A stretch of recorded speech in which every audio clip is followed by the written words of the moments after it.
Eu tenho 40 anos de agricultura na Bonaire. O Santur sabe também.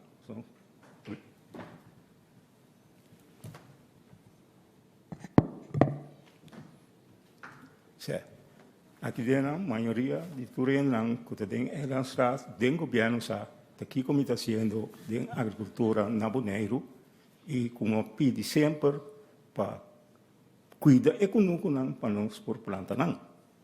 Pero nunca não está tendo ouído ribisei. O Covid está reparando que nós estamos dando ouído de lo que como estava a 40 anos passar. Já como está aqui na minha pergunta de viagem. Talvez. Ok. Minha pergunta é aqui. Eu tenho 3 hectares de terreno. Eu tenho 20.000 metros plantados na palo não que está vai 200 anos, 100 anos. Palo não que está forwasa cava, que tem mais de 30 anos, ribe terreno. Nossa papia de tamarei, quenepa, ova, então me combine cultura e mata na natura maneira carawara, calbas.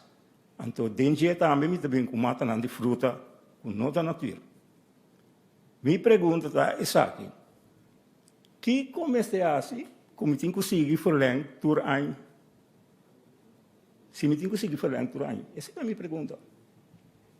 Só quantos anos me tem que ir dentro comigo mesmo não sabe? Porque nunca me não botei riba papel. Roupa e placa. De 40 anos. Minha outra pergunta está também. Ora você quita terreno, cunuco foi ende. Que coisa vai achar que é cunuco aí? Esse terreno está queda para cunuco ou é terreno está guardado para casa? Essas são as 2 perguntas na comitiva.